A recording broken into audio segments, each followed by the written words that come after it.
Muito bem, estamos de volta mais uma vez para a gente tratar de um outro tema que também foi alvo do legislador reformista.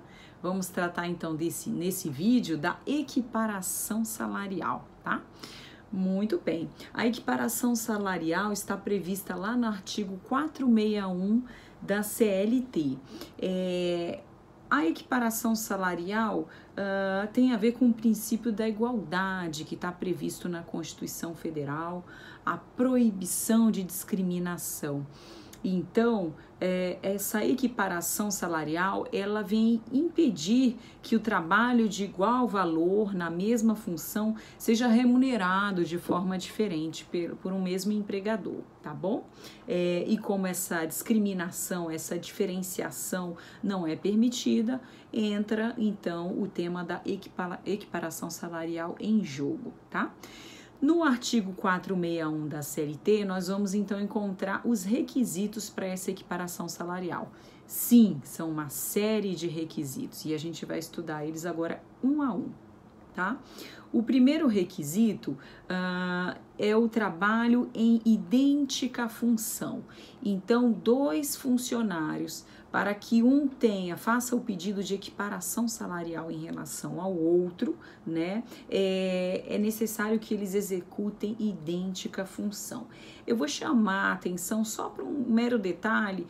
Vira e mexe a gente fala a função, o cargo. A doutrina na área trabalhista, ela costuma diferenciar. O cargo seria o gênero, do qual a função seria a espécie, né? E a função, ela seria um feixe de responsabilidades, um feixe de atribuições. Então, por exemplo, a gente pode dizer que o cargo de um funcionário seria o cargo de professor, mas na função, um professor é do ensino fundamental e o outro tem uma função diferente, que seria um professor do ensino superior. Então, seria mais ou menos isso. Cargo é gênero e função seria a espécie, ok? Então, idêntica função, mesmo feixe de responsabilidades, gera direito à equiparação salarial. Então, por exemplo, se você for imaginar dois professores de uma mesma empresa, né? O cargo é o mesmo. Agora, se um for professor do ensino fundamental e outro for professor do ensino superior, aí é lógico que demanda uma interpretação jurídica, mas a gente pode, de repente, aí visualizar diferentes competências, diferença de atribuição de responsabilidade em relação a um professor e em relação a outro professor, tá bom? Lancei aí, mas é para reflexão. Tem que analisar o caso concreto para a gente ver se realmente há uma identidade aí de função e de responsabilidades, tá bom? Para atingir a equiparação. Outro requisito para a equiparação salarial seria o trabalho de igual valor. E o que é o trabalho de igual valor? É aquele trabalho que tem a mesma produtividade e a mesma perfeição técnica. Então, se eu tenho um trabalhador, tudo bem, vamos tirar a mensagem aqui. Se eu tenho um trabalhador que é dentista, um empregado dentista que atende 10 clientes no mesmo dia e um outro dentista que atende 5 clientes por dia, você percebe aí uma grande diferença de produtividade, né? Da mesma forma, um boia fria que corta não sei quantas toneladas de cana e o outro corta metade do que ele corta. Então, temos uma diferença de produtividade que vai justificar a diferença salarial. Se a produtividade for a mesma e os outros requisitos que a gente está analisando aqui ponto a ponto, aí sim que vai nascer a equiparação salarial. E perfeição técnica, podemos ainda usar o mesmo exemplo do dentista. Se um determinado dentista ele consegue fazer a obturação de uma forma diferenciada em relação ao outro dentista, né? Então vai estar também entra a questão da perfeição técnica em jogo. Se for a perfeição do trabalho de um e de outro diferente, não teremos a equiparação salarial. Um outro requisito da equiparação salarial seria o serviço prestado para o mesmo empregador. Se estamos falando de funcionários que trabalham no mesmo local, mas são funcionários de empresas diferentes, de empregadores diferentes, então a gente não pode falar em equiparação salarial, ok? Porque essa é mais uma exigência legal. Outra exigência legal, e essa é uma alteração pequena que a gente observa na reforma trabalhista. Há a necessidade de que esses dois funcionários estejam trabalhando no mesmo estabelecimento comercial. Antes da reforma trabalhista, a lei mencionava que bastava que eles trabalhassem no mesmo local. E, obviamente, a jurisprudência foi interpretar o que seria esse mesmo local. E a jurisprudência interpretou que mesmo local seria o mesmo município ou a mesma região metropolitana. Porque, normalmente, em um mesmo município ou na mesma região metropolitana, nós temos ali um mesmo custo de vida, né? Parecido. Porque um salário recebido por um empregado na cidade de São Paulo é diferente de um salário recebido por alguém lá em Vitória, no Espírito Santo. São custos de vida completamente diferentes. Então, se eu tenho uma empresa que funciona em São Paulo e a outra que funciona lá em Vitória, no Espírito Santo, né, em tese, antes da reforma trabalhista, poderia haver uma diferença de funcionários mesmo, de salário, mesmo que eles tivessem lá o mesmo cargo, a mesma função, né, porque eles estariam em localidades diversas, tá? Mas, com a reforma trabalhista, o legislador foi mais rigoroso. Ele não quer saber nem de trabalhadores que estejam na mesma cidade. Ele usou o termo mesmo estabelecimento comercial. Tá? É muito cedo para saber o que a jurisprudência vai interpretar para o que seja o mesmo estabelecimento empresarial, mas a princípio o mesmo estabelecimento seria a mesma unidade fabril, a mesma filial ou aquela mesma sede da empresa, tá? Mas só para abrir um parênteses, o conceito de estabelecimento empresarial, pelo artigo 1142 do Código Civil, é um conceito completamente diferente desse de mesma unidade, mesma filial, tá? Seria um conceito muito mais abrangente.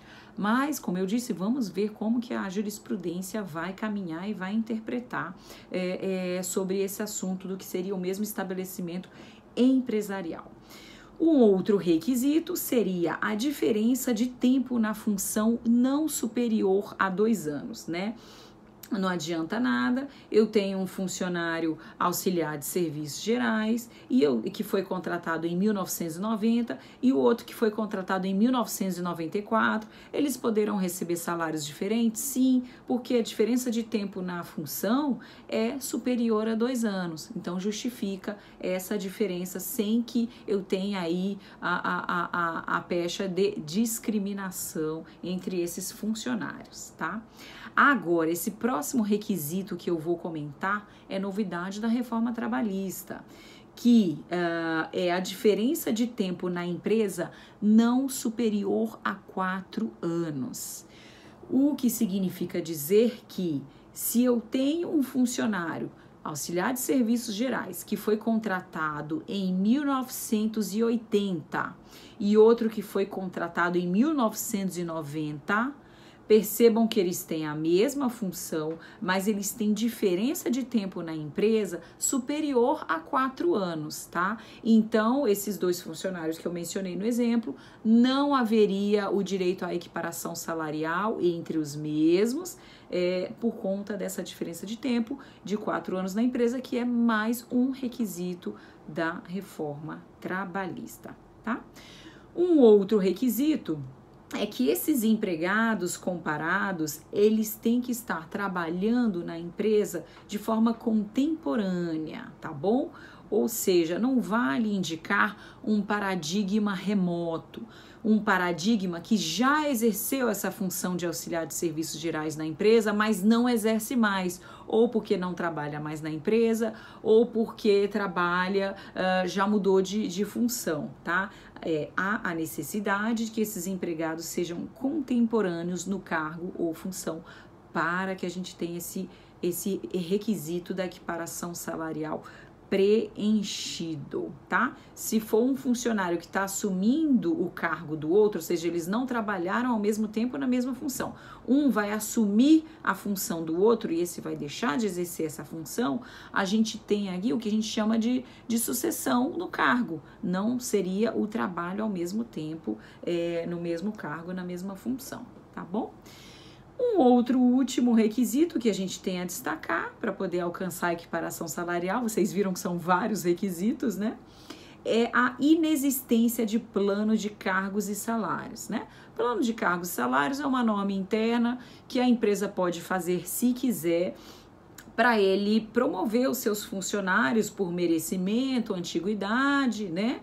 Vai discriminar lá nessa norma interna quais são os cargos na empresa, quais são os salários, quais são as formas de promoção. A promoção pode ser por merecimento e antiguidade, ou só por merecimento, ou só por antiguidade, porque a lei da reforma trabalhista permite que adote somente um ou outro método, ou os dois métodos, ok? Não pode haver plano de cargos e salários para o pedido de equiparação salarial. Se houver esse plano de cargos e salários, na verdade, quando houver, então, um desrespeito na progressão salarial, a gente vai ter o que a gente chama de reenquadramento. Não seria a equiparação salarial, porque você não estaria se equiparando com outro funcionário, mas sim apontando a própria norma da empresa e falando para o empregador que ele estaria desrespeitando essa norma para progredir um funcionário na função e no salário, ok? Muito bem. Mais um detalhe, parágrafo 4º do artigo 461 da CLT, ele menciona o seguinte: o trabalhador readaptado à nova função por uma deficiência física ou mental, ele não servirá de paradigma. Então, suponhamos aí um gerentão de uma empresa que receba um salário de R$10.000 e vamos supor que ele venha a ter uma deficiência física ou uma deficiência mental. Ele continua trabalhando na empresa, obviamente ele deixará de ter capacidade para atuar como gerentão, então o empregador vai colocar ele numa função mais subalterna, vamos dizer que ele vai virar auxiliar de serviços gerais e ele vai, em razão da irredutibilidade salarial, ele vai continuar recebendo esse salário dele de R$10.000 e se a gente encontrar um outro funcionário na empresa, auxiliar de serviços gerais, que receba R$1.000, ele não vai poder pedir equiparação salarial em relação a esse ex-gerentão, né? Porque esse gerentão ele foi readaptado em razão dessa limitação que ele passou a ter.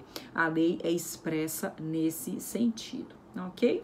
Muito bem, então a gente abordou aí já todos os requisitos para equiparação salarial, vocês viram aí que são vários, tá? Um último ponto que eu destacaria aqui é o seguinte: na doutrina de direito do trabalho, há a corrente que diz que você não pode fazer equiparação salarial na administração pública sob pena de violação da regra constitucional do serviço público, tá? Porque normalmente você presta um concurso público para aquele cargo específico.